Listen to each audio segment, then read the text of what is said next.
and justice for all was established upon Judeo-Christian principles. Their goal is to replace God with a little g, which is government. That's what you're up against. And if we're not careful, all you have to do is look across what we used to call in the Army the big pond, the Atlantic, to Europe. That's the road that we're on.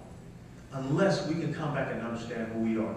When you talk to people and you ask them, what does it mean to be a conservative? A lot of people cannot explain it. This is what it means to be a conservative.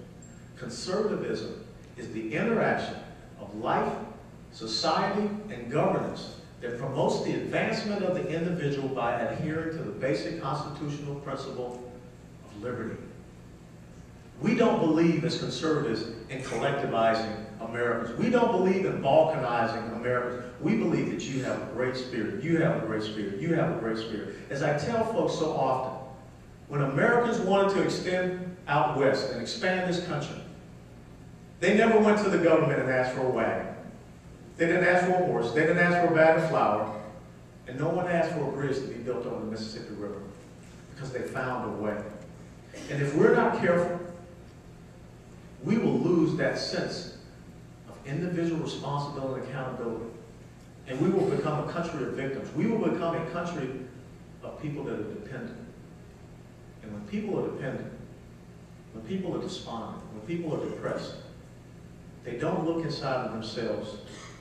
They look to someone else. And that's why as conservatives, we've got to understand, we've got to believe in limited government. And limited government means just what the founding fathers set up. That's being a moderate. Because too much government is over here, anarchy and no government is there, they had it right in the middle. Because government exists to set the conditions for your success. We are not going to grow our economy by what you see out of Washington, D.C. If we're going to grow our economy, taxation has to be lighter. Because if taxation is lightest, revenues increase. That's a time immemorial principle that these folks in Washington, D.C. don't understand. We cannot continue on with this progressive tax system that we have.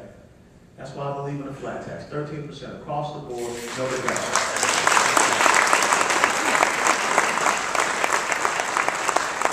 You look at our corporate and our business tax rate, 33 to 35%, the second highest in the world. That's the reason why our corporations are sending jobs overseas. They can't continue to hire Americans. We need to cut that in half, 16 to 18%. We can hire Americans. We can spur this economy on. We've got to turn back to the private sector and say, if we're going to have job creation, it comes from the private sector, not the public sector. Yeah.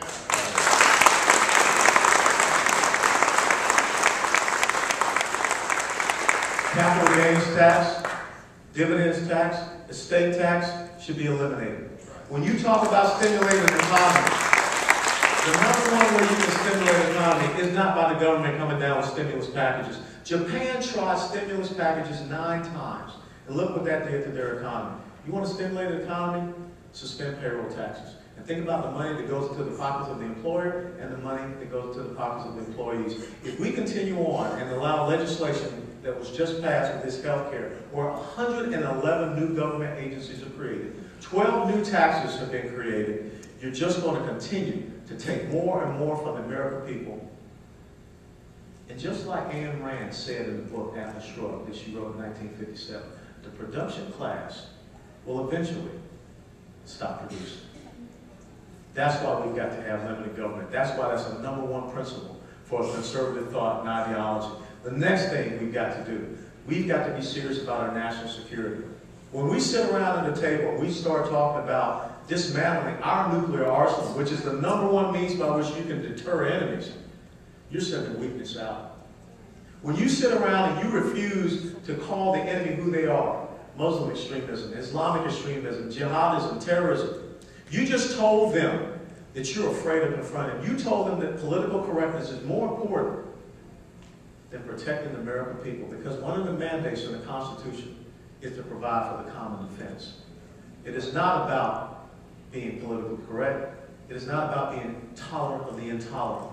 It is about standing on the principles and saying that you can come here, you are welcome to worship, but you will not supplant the constitutional republic that is the United States of America.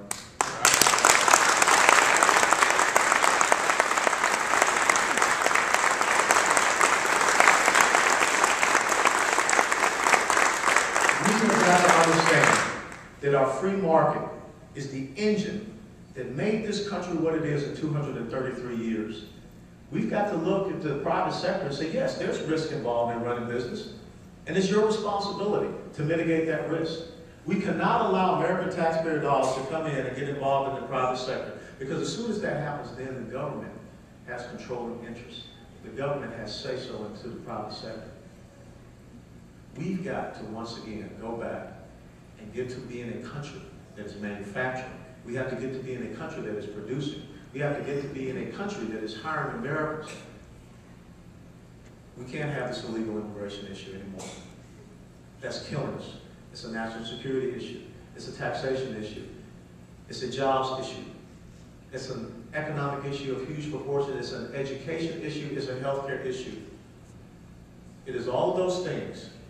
And eventually, just the same as if you look at and study what happened with Rome, that did not secure its northern boundary and northern border, the exact same thing will happen to the United States of America if we're not serious about protecting that border that we have. And it comes back to enabling our businesses to hire Americans and putting them back to work. We do not need to be giving taxpayer-funded benefits to people that are here illegally. I believe in legal immigration, but illegal immigration is not who we are. If you want to come to the United States of America, we got a front door. Knock on it and come on in.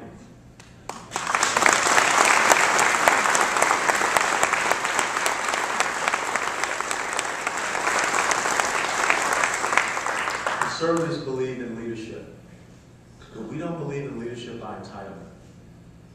We have got to get to the point where we are having leaders that have earned the mantle of being a leader through merit, through talent. And let me tell you something. If you're standing here, member of the Republican Party, we have to stop with this who's next thing.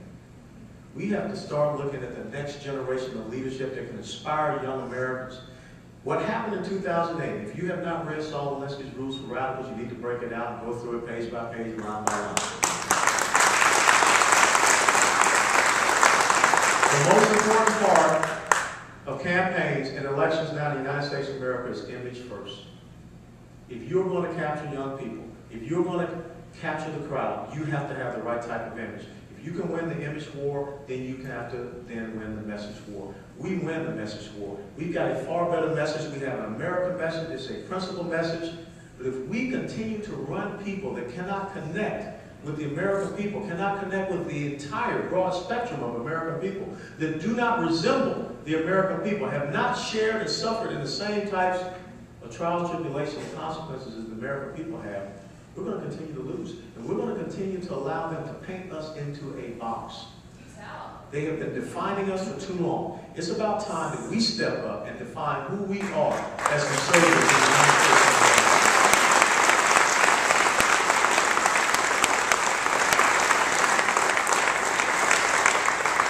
And the last important thing, we have traditional values in this country. And you cannot be ashamed to say the word God, amen, Jesus Christ.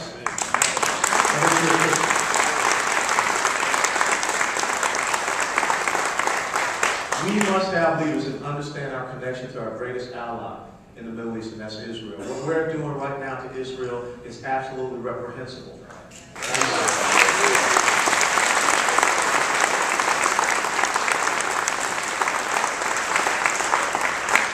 We have a culture. We have a language. And English should be our language. And that is nothing wrong with saying that. My mother and father are buried at Marietta National Cemetery. And they're buried together. Because I believe that the definition of marriage and the way that a society continues on is that it is a man and a woman. And that does not mean that I hate anybody else.